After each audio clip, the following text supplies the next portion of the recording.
Hola, soy Eduardo Casas, licenciado en Física y Matemáticas, y estamos en el Departamento de Física Avanzada de la Escuela Superior de Física y Matemáticas del IPN.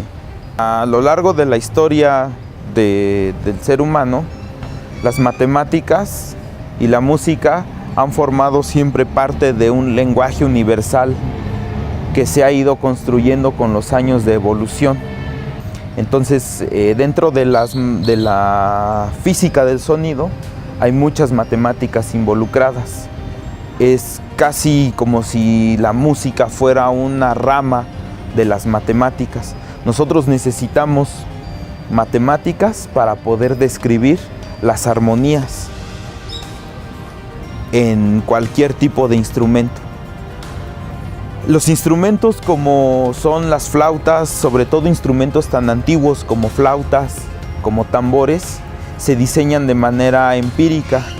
Eso quiere decir que son muy artesanales. Simplemente se toma un material, se empieza a dar la forma sin tomar en cuenta en qué tipo de escala se podría, en qué tipo de escala podríamos escuchar el sonido de ese instrumento. Simplemente se construye y se empieza a ejecutar. Es casi como una prueba y error.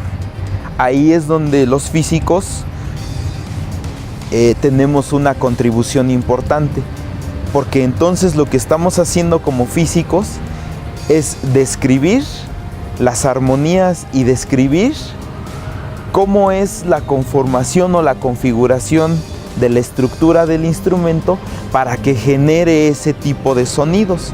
Entonces, no todos los instrumentos generan sonidos iguales.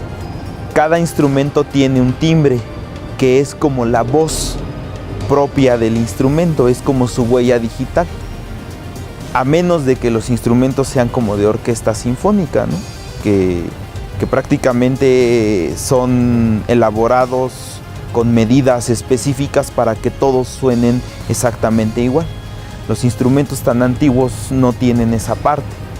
Son muy empíricos, muy artesanales, y entonces la contribución de los físicos es precisamente elaborar un modelo que nos permita describir por qué suenan de esa forma.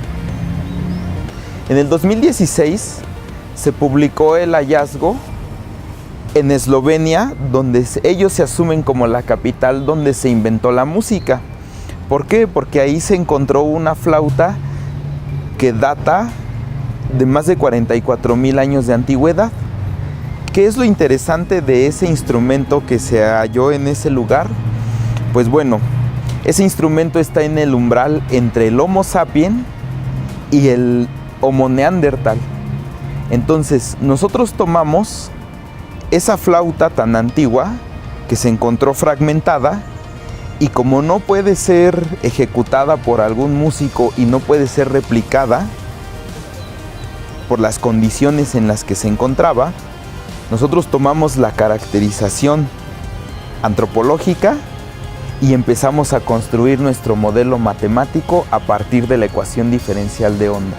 Entonces nos imaginamos cómo es que sonaba ese instrumento, qué tipo de armonías se podían ejecutar ahí. Muy bien, ahora, ¿cómo construimos el modelo matemático o cómo incorporamos la física a nuestro instrumento, al análisis específico del espectro sonoro? Nosotros partimos de la ecuación diferencial de onda expresada en una parte temporal y una parte espacial. La parte temporal de la ecuación diferencial nos da precisamente los armónicos que tienen que ver con el sonido respecto al tiempo.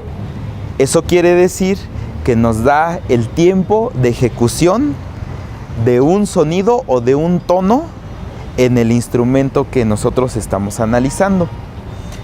Ahora bien, analizamos también la parte espacial de la ecuación diferencial. Para ello nosotros vamos a partir de un modelo simple. Ese modelo tiene que ver con simular que nuestro instrumento es totalmente cilíndrico.